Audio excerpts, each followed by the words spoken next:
하나님께서 우리에게 주시는 말씀은 역대하 34장 1절에서 7절 말씀입니다. 구약 성경 704쪽입니다.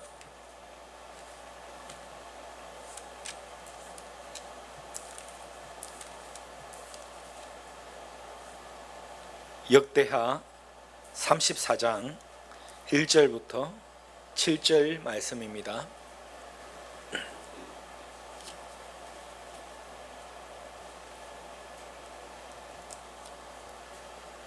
역대하 34장 1절부터 7절까지 다 같이 합독합니다.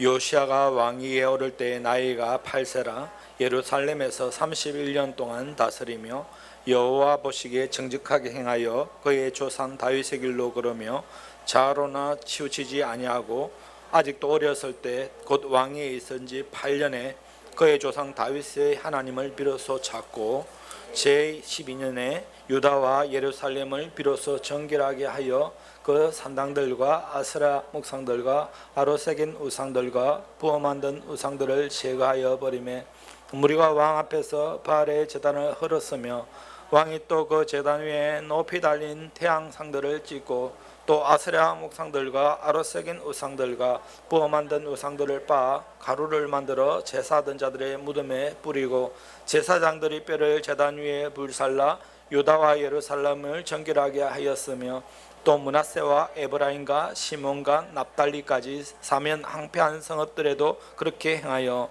제단을 허물며 아스라 목상들과 아로새긴 우상들을 빻아 가루를 만들며 온 이스라엘 땅에 있는 모든 태양상을 찍고 예루살렘으로 돌아왔더라. 아멘. 오늘은 올바른 신앙으로 개혁하라라는 말씀으로 말씀을 전합니다.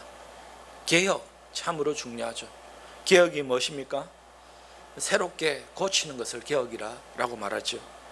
마음과 뜻과 힘을 다하여 잘못된 길로 가던 것을 돌이켜 하나님 앞에 바로 서서 회개하는 것, 잘못된 길을 되돌이켜서 하나님 앞에 바로 서는 것, 이것이 개혁입니다. 이스라엘 왕들 보면 이제 다윗의 자손들이 이제 왕이 되잖아요. 북이스라엘은 이제 여로보암으로부터 시작해서 이제 뭐 왕손이 다 바뀝니다. 그렇지만 남유다는 다윗의 자손들이 왕이 되죠. 그런데 다윗의 자손들이 왕이 되는데 선한 왕과 악한 왕이 항상 있죠. 그런데 이 악한 길로 행했다라는 왕의 비율이 보면 80%예요. 다윗의 길, 선한 길로 행했다라는 왕은 몇 명 되지 않습니다. 참 아이러니하죠. 그렇게 모세 때부터 아브라함 때부터 말씀 앞에 바로 서라, 신실하게 살아라, 하나님 말씀에 순종하여 살아라 수없이 가르쳤음에도 불구하고 여전히 그들은 악한 길로 행하는 왕들이 많았어요. 오늘 우리가 읽어본 내용은 종교개혁이에요. 그런데 이 요시아 때 종교개혁을 합니다. 이 요시아는 한번 문제를 내볼까요? 남쪽 유다 왕일까요? 북쪽 이스라엘 왕일까요? 예? 이것마저도 이제 헷갈리시면 정말 성경을 많이 안 읽은 겁니다, 여러분들은. 남쪽 유다 왕입니다. 그러니까 다윗의 자손이 되겠죠. 남쪽 유다의 16대 왕입니다. 이 남쪽 유다가 잘못된 길로 행하던 그 종교를 개혁한 사람이에요. 이 시대 보면 이제 히스기야가 죽고 그 아들 므낫세가 왕이 되죠. 히스기야는 선한 왕일까요? 악한 왕일까요? 선한 왕이죠. 기도했더니 하나님이 생명 죽는다 그러는데 15년 살려주기도 하고 아수르 군사 18만 5천 명을 하루아침에 그 기도에 응답해서 죽이기도 하시고. 왜 그렇습니까? 하나님이 선하면 선하게 보상해 줍니다. 악한 왕들은요, 하나님이 결국 그들의 결말은 사망이거든요. 히스기야는 선한 왕이었어요. 그런데 그 아들 므낫세는요, 악한 왕이었을까요? 선한 왕이었을까요? 네, 제가 주님을 하시면 그냥 악하다라고 말하면 거의 다 맞습니다. 왜냐하면 악한 왕이 80%라니까요. 네. 므낫세는 악한 왕 중에 악한 왕이었어요. 12세 왕이 되었는데 남쪽 유다를 55년 동안 다스립니다. 그리고 철저하게 그 아버지가 세웠던 하나님 믿는 그 신앙을 벗어버리고 친아수르 정책을 행하게 됩니다. 여러분, 아수르는 이방 족속인데 이방 족속이 무슨 하나님을 압니까? 그 정책을 따랐다라는 것은 아수르가 믿는 그 신들을 섬겼다라는 것이에요. 그리고 바알과 아세라 신을 섬기고 가나안 땅의 이방신, 오늘날 말하면 온갖 잡신을 다 섬긴 겁니다. 또 태양신을 섬기고 예루살렘 성전 앞마당에 우상을 섬기는 제단을 만들고, 정말, 그리고 무엇보다 하나님을 섬기는 백성들을 엄청 핍박했어요. 그리고 하나님의 그 선지자들을 핍박했습니다. 최악 중에 최악의 왕이 므낫세 왕이에요. 그러니까 왜 아버지 히스기야는 선한 왕인데 그 자녀는 악한 왕이 됐을까? 그리고 이 므낫세의 아들이 또 누구냐면 아몬 왕입니다. 그러니까 15대 왕이겠죠.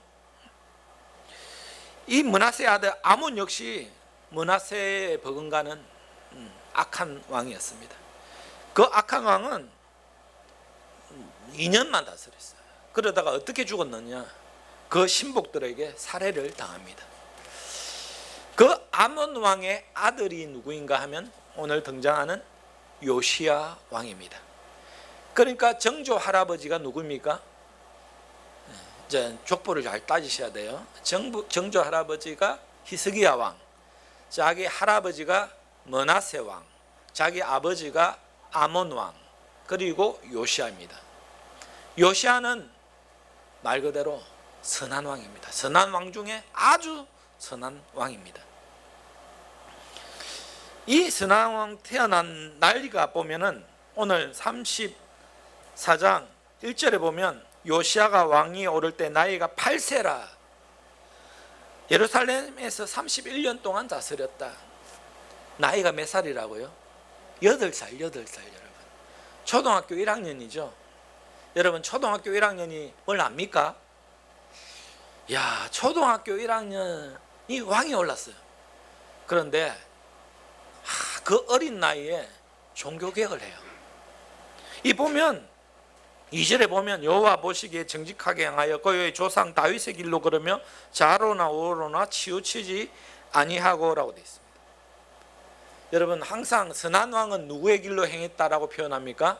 다윗의 길. 악한 왕은 누구의 길로 행했다고 했을까요? 항상 악한 왕은 북이스라엘 초대왕 여로보암의 길로 행했다라고 되어 있습니다. 그러니까 다윗의 길로 행하면 선한 왕, 여로보암의 길로 행했으면 악한 왕이에요. 근데 이 보면은 좌우로나 우로 치우치지 아니하고 다윗의 길로 행했다, 선하게 하나님 뜻대로 살았다라는 것입니다. 오늘 본문 34장을 전체적으로 보면 오늘 우리가 읽은 1절 7절까지가 요시야 왕의 종교개혁의 정책을 말하고 있고 8절부터 13절은 성전 수리를 합니다. 나중에 보니까 이제 다 해파된 성전, 그러니까 자기 아버지 할아버지가 성전을 어떻게 해버렸습니까? 다 그러니까 허물어 버렸어요.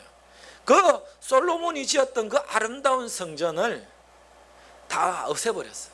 우상 섬기는, 요즘으로 말하면 굿당을 만든 거예요. 굿당을. 그래서 거기에 있는 온갖 잡동사니 다 치우고 성전을 수리하는 내용이 8절에서 13절, 그리고 14절에서 28절까지가 그 성전을 수리하다가 율법책을 발견하고 그 율법책을 읽고 하나님 뜻이 이런 것이구나라고 깨닫고 회개하며 대대적인 회개운동을, 신앙 회복운동을 펼치는 내용이 그 다음 절까지 이어집니다. 여기서 바라보면 이 요시야의 종교개혁이 하루아침에 되어지는 것이 아니라 8세 때 저기에서부터 보면은 몇 년 동안 거쳐져서 점진적으로 차츰 이렇게 새로워집니다. 여러분, 이것을 우리는 오늘날 우리 삶 가운데 적용을 해야 되는 것이죠. 오늘날 저와 여러분들은 개혁 신앙을 해야 됩니까? 하지 말아야 됩니까? 신앙의 개혁을 해야 됩니다. 왜 그러냐면 흐르지 않는 물은 썩습니다. 고여있는 물은 썩어요. 신앙도요, 머물러 있으면, 신앙의 매너리즘에 빠지면 매주 같은 예배 드리고 매주 똑같은 말씀 찬양하고 그래서 지겹다 한다고 그걸로 머물러 있으면 신앙이 도태됩니다. 머물러 있는 신앙은 절대 안 됩니다. 개혁되어야 됩니다. 그것을 오늘날 우리는 뭐냐면 성화다라고 합니다. 성화되어진다, 거룩되어진다라는 것이. 여러분 삶 가운데 개혁되어야 될 부분이 있습니까, 없습니까? 있죠. 이제 그것을 깨달는 것 자체가 벌써 개혁된다는 것이거든요. 그런데 개혁되지 않는 사람들은 왜 신앙이 새로워지지 않느냐면 내 신앙은 이쯤 해만 됐다라고 말해요. 이만큼 하면 됐지라고 말합니다. 그러면 절대 개혁되지 않습니다. 오늘 우리가 34장 28절 보시면 그러므로 내가 내게 너의 조상들에게 돌아가서 평안히 묘실로 돌아가게 하리니 내가 이국과 그 주민들에게 내리는 모든 재앙을 내가 눈으로 보지 못하리라 하셨으니 이에 사신들을 왕에게 복명하니라. 결국은 요시아가 종교개혁을 하니까 원래는 하나님이요 그 아버지 아몬 때문에 그 할아버지 므낫세 때문에 남쪽 유다도 북이스라엘처럼 멸망시켜 버리려고 작정을 하셨어요. 그런데 요시아가 종교를 개혁을 하니까 하나님께서 내리려고 했던 그 재앙을 어떻게 했다고요? 내리지 않았다라는 것입니다. 요시아가 이렇게 하지 않았으면 남쪽 유다는 큰일 나는 거예요. 결국 하나님의 심판을 멈추게 했어요. 여러분들, 그러니까 요시아의 종교개혁은 요시아 자신만 머무르는 것이 아니라 그 민족을 살린 거예요. 그 나라를 살렸어요. 여러분 한 명이 요시아처럼 개혁된 신앙으로 하나님 앞에 바로 서기를 원하며 회개하며 바로 설 때 여러분도 변화되지만 여러분 주위가 변화돼요. 나 때문에 예수 믿지 않는 가족이 구원받고 교회 다니지 않는 사람이 교회를 다니게 되고 은혜를 받게 되고 새로워지게 되고 변화가 되는 것입니다. 그래서 여러분 하나님은 개혁하는 사람, 참되게 날마다 회개하고 주님 앞에 은혜로 받아들이고 감사하는 사람에게 참된 구원의 은혜를 베푸시는 거예요. 오늘 차츰 살펴보면 34장 우리가 8절 보시면 이제 요시아가 1절부터 7절까지 다윗의 길로 행하면서 어느 정도 종교개혁을 했습니다. 그런데 그 개혁이 온전하지가 않았습니다. 뭔가 불완전해요. 뭔가 완전하지가 않습니다. 그런데요, 이렇게 개혁된 말씀으로 새로워지려고 작정한 사람에게는 하나님이 특별한 은혜를 주시는데요, 참 이게 오묘합니다. 아니, 다윗의 길로 행하는 그 8살짜리 종교개혁을 하려는 그 요시아를 기뻐 받으시고 하나님께서 선물을 주세요. 어떤 선물인지 아세요, 여러분? 그러니까요, 어떤 일이 이제 성전 수리를 한다 그랬잖아요.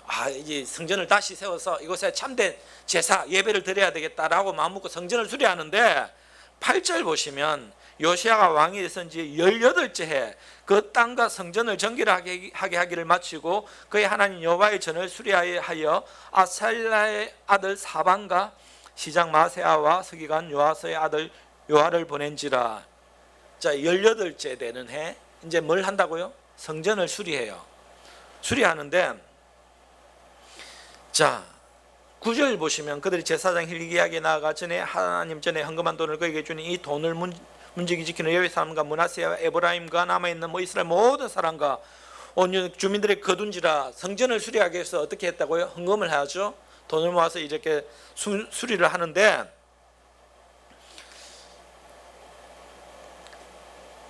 결국 어떻게 되냐, 이 성전 수리할 때요 뭐가 발견되는지 아세요? 14절 보시면 우리가 여호와의 전에 헌금한 돈을 꺼낼 때 제사장 hil기야가 모세가 전한 여호와의 율법책을 발견하고 라고 되어 있습니다. 뭘 발견했습니까? 성전을 수리하다가요 율법책을 발견했어요. 하나님이 어떤 선물을 주셨어요?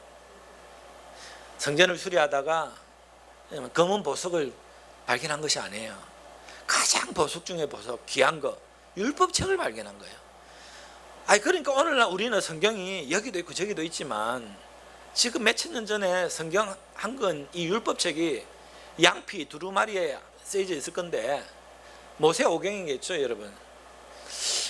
이 율법책이 발견된 거예요. 그러니까 그 이전에 율법책은 참으로 많았겠죠.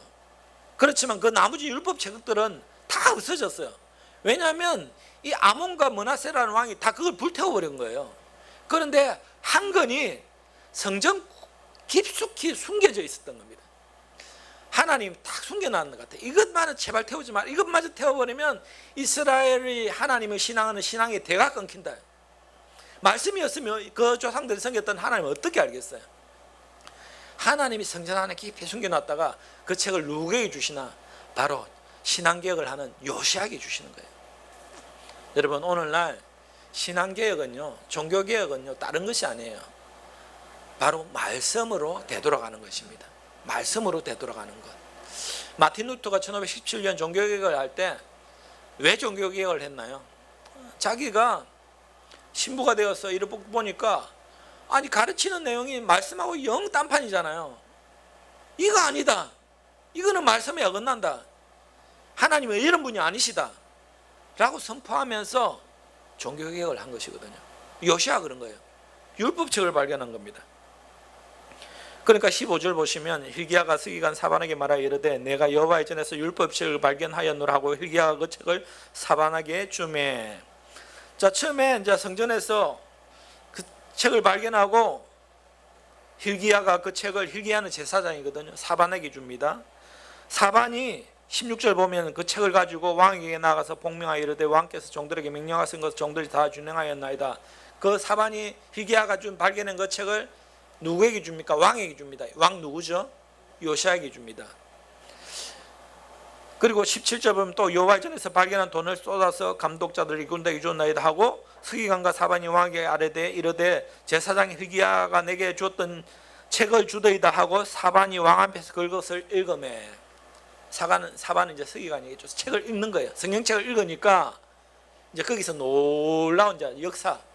자기가 어느 정도 자기 정조 할아버지가 섬겼던 그 하나님, 어느 정도 어렴풋이 듣던 그 하나님, 그래서 정교육을 어느 정도 했지만 이 하나님이 정확하게 어떤 하나님인지 몰랐어요.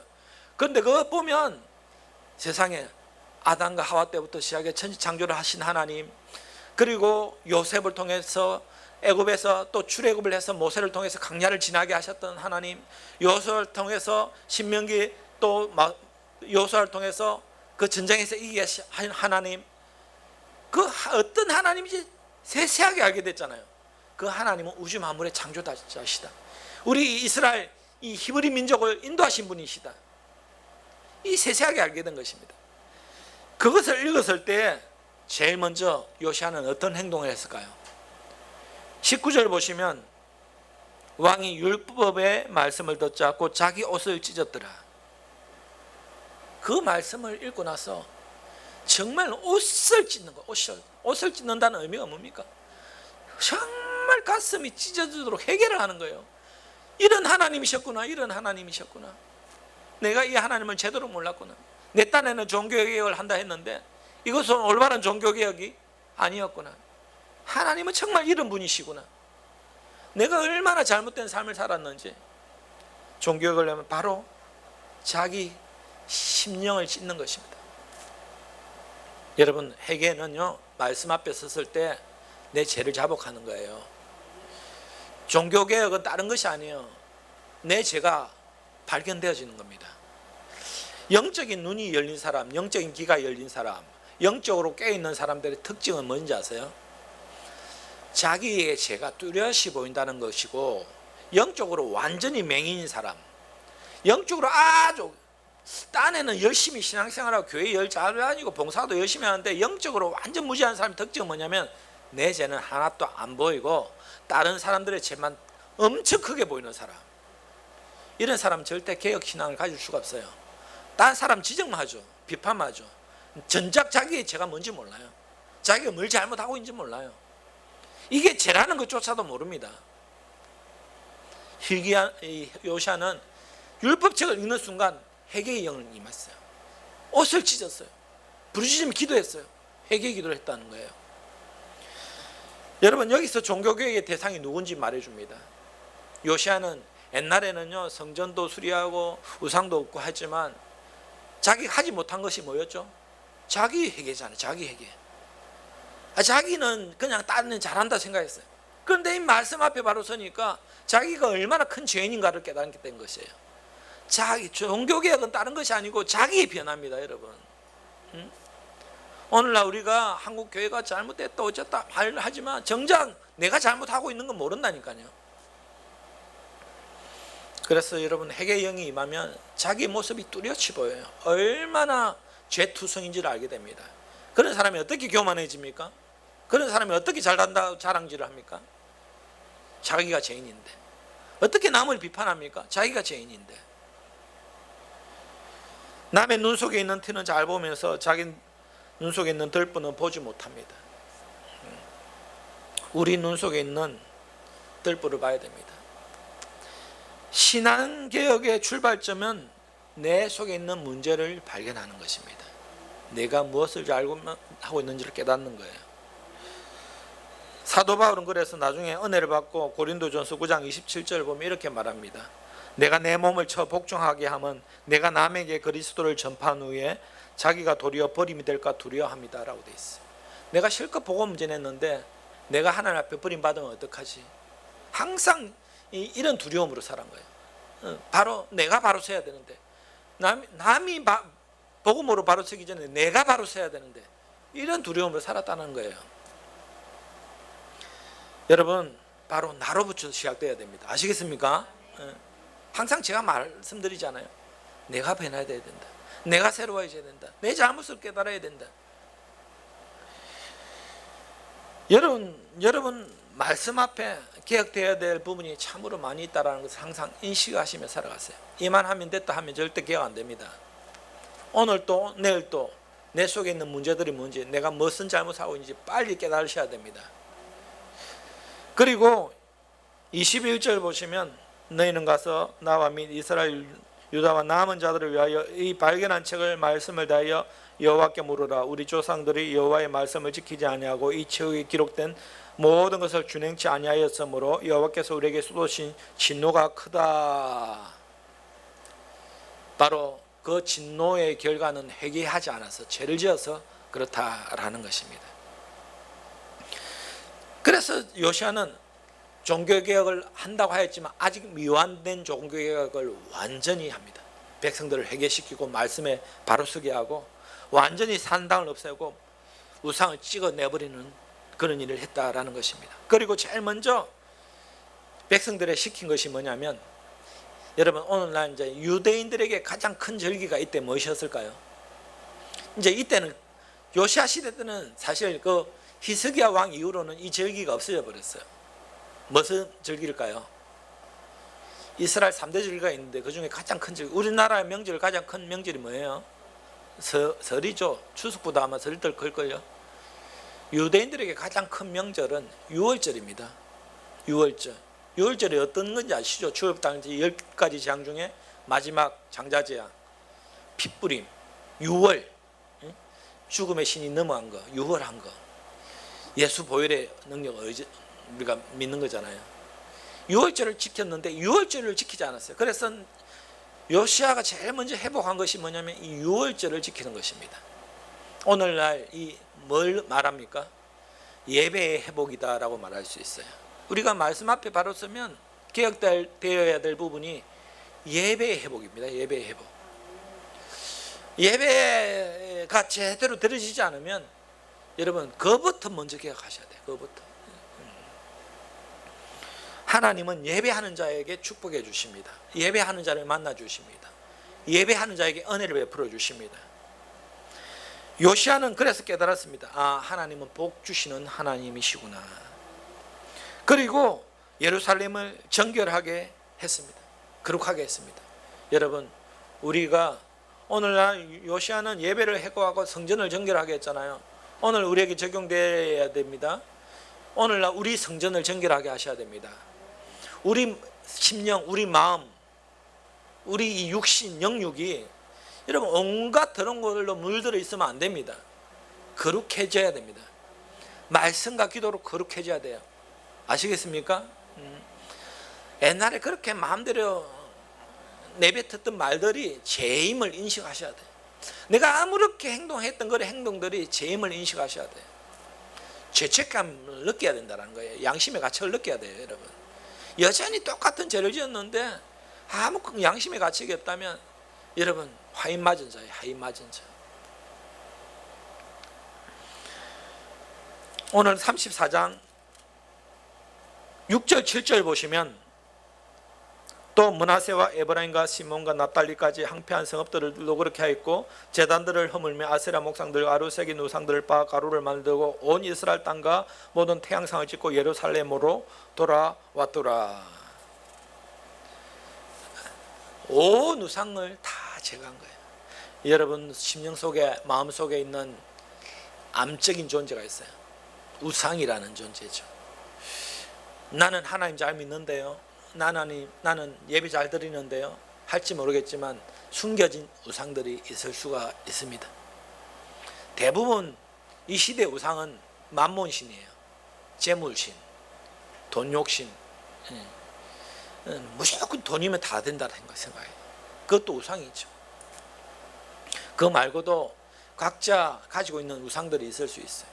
그것을 다 가루로 없애버려야 돼. 결국 요시야는 이런 종교개혁을 합니다. 할 때에 자기가 변화되니까 결국 어떻게 됩니까? 그 주변이 변화되는 거예요. 자기가 새로워지니까 그 주변이 새로워지고, 자기가 살아나니까 이스라엘도 살아나고 그 주변 국가들도 살아나요. 나중에 보면. 여러분, 개혁은 잘못된 길을 가던 것을 돌이켜 올바른 길로 가는 것이다 라고 말씀드렸습니다. 우리 삶 가운데 내 아에게 있는 개혁되어야 될 부분이 무엇인가를 빨리 깨달으셔야 돼요. 반드시 있습니다. 이것이 완전히 없어지는 것이 아니에요. 우리는 항상 재성을 가지고 살아갑니다. 예수 믿는 자라도 완벽할 수가 없잖아요. 우리가 천국 가는 날까지 왜 영적인 싸움을 해야 되냐면 우리는 완전하지가 않습니다. 또 죄의 유혹 앞에 넘어지고 무너집니다. 그러면 날마다 이것을 알고 깨닫고 개혁을 해야 되겠죠. 새로워져야 되겠죠. 여러분, 첫 번째 말씀의 개혁을 이루시고요. 그리고 예배의 회복을 이루시기 바랍니다. 그리고 아직도 여전히 감사하지 못하고 불평불만하는 삶을 온전한 감사의 삶으로 바꾸시기 바랍니다. 내 자신의 육신의 욕망과 정욕을 온전히 내려놓으시기 바랍니다. 그리고 여전히 하나님은 원수까지도 사랑하라라고 말씀하시는데 내 가장 가까이 있는 사람조차도 사랑하지 못하는 사랑이 없는 마음을 회개하시기 바랍니다. 개혁은 멀리 있는 것이 아니에요. 어려운 것이 아니에요. 작은 것에부터 시작돼야 돼요.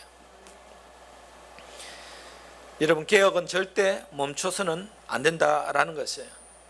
내 자신의 연약함을, 부족함을 깨닫고 하나님 앞에 온전히 회개하는 것입니다. 요시야 왕의 이 종교 개혁을 본받아서 내가 개혁되어지면 여러분 가정이 살아요. 우리 교회가 삽니다. 이 나라가 뭘 받습니다.